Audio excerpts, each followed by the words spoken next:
Good afternoon and welcome to Art Toronto Conversations with Art Dealers. Thank you, Burke, for asking me to participate with you. It's a great honor to be talking with you today.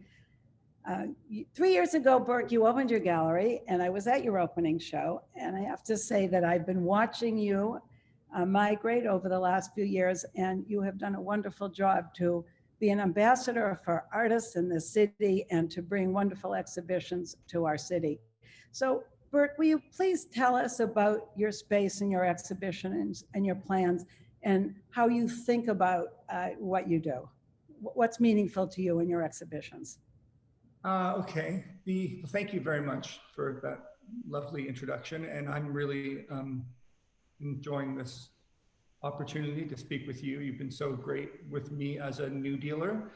You've got so much experience, over 40 years, which is an amazing, daunting number as a young dealer to think about being in the business that long. And it's been great to get your advice and thoughts about the business and about running a gallery and the ins and outs of kind of the strange world we inhabit. But in terms of my gallery here, it's called United Contemporary, and it really was inspired by the United Artists of Hollywood when the major actors, Charlie Chaplin, Mary Pickford, decided to start their own studio where they'd have a greater control over their own careers. And I think as an artist myself, that's where that came from, just wanting to do things maybe a little differently and have the artists have a greater role in the gallery itself. And also, I know how important your space is to you and how you think about hanging exhibitions. How do you think about really, I guess, the evolution of your your exhibitions? Is that a meaningful? Actually, I would say that's one of the big surprises for me, you know, having put on exhibitions myself over a long period of time and helped others with exhibitions. The idea of the exhibition, I think, is much greater to me now as a gallerist than it was before. And I think it's maybe because I have this outside perspective of seeing the artists come into the space and kind of put their exhibition together. So the importance of the exhibition, I almost think of it like a musician recording a bunch of songs, and then they have the album, the order of the songs, it's all very important. And then the space here, it's the same way when we're hanging shows with the artists. And it's always great with different personalities, how, you know, people have opinions about how things are going to be shown, and this needs to be seen next to this piece. And then the exhibition is really it's a statement. It's like a concept album, you know. It starts. Exactly, and it's so much fun to come into a space. It's so dynamic. The problem right now with the internet, of course, is it really doesn't work. It's not friendly. It's too slow. You're forced to look at things in a digital way, and it's really not how people experience art. People experience art. They walk into your space, or any of the wonderful spaces in Toronto. And elsewhere, and they see artwork in relation to one another. They look at one thing and they look at another thing and they experience it, they have a conversation, and it's exciting, it brings joy. It's very difficult for this doesn't happen on the internet. Clearly, we all know that, we've all seen that. So what are you doing now, Burke, to encourage people to come to your gallery and actually see the exhibition, which is so important I mean, for the frequency of art? Yeah, we're kind of lucky. I mean, it's all relative, but you know, during COVID, that we were allowed to open much earlier than our friends in the performing arts who are still locked out. And I think one thing we've obviously all been trying to do is make appointments with people, give people the opportunity to be comfortable in how they want to experience the work in the space. Some people want to be there with no one else in the space, and then you can accommodate that. You know, we're missing out on that buzz, that energy of openings, which is it's a total drag.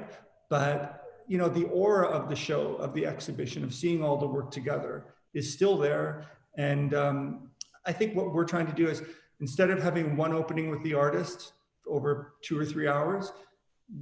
The artist is coming, every single Saturday of their exhibition and being here with the work so that people can come in staggered over a longer period of time.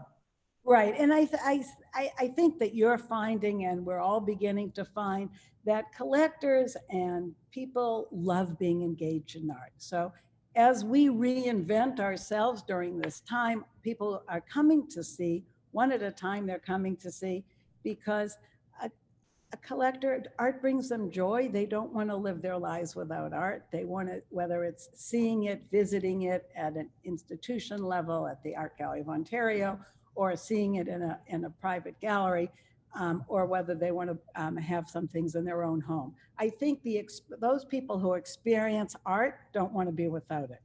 So, Yeah. and we're finding this again now, aren't we? Pardon me? We're finding this again. We're finding out that people want to come back. Collectors don't want to be without art. Yeah, and people have been coming in and almost like a sigh of relief, like, oh, I'm so glad to be out doing something, to be engaged in the community. And I mean, again, that I think is the main purpose of the gallery, is to create community around this art, around these artists, and be able to share it, which we can still do in a limited capacity.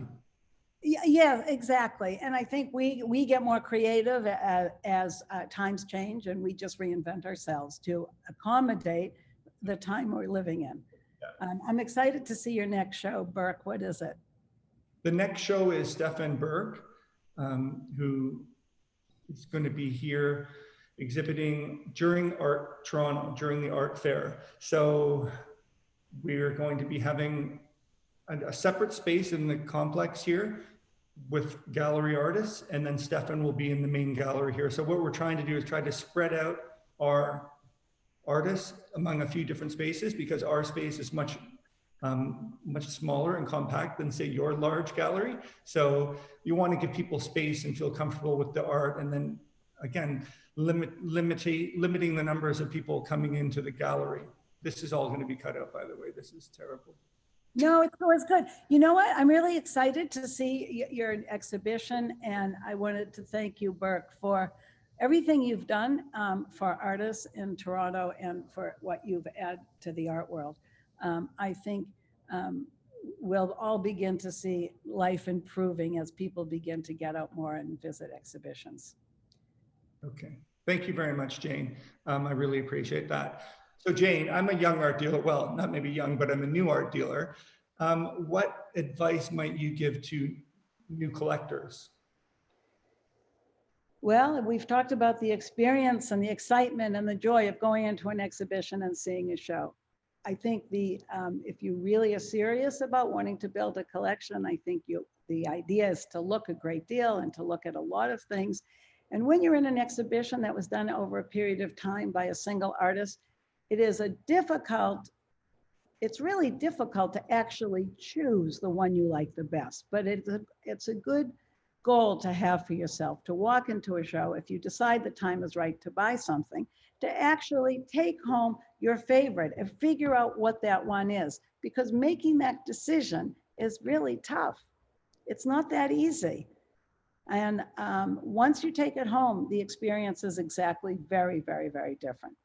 You begin to appreciate a work of art from a much more intimate point of view, and you begin to see all the layers, which you don't initially see most probably when you're at the gallery.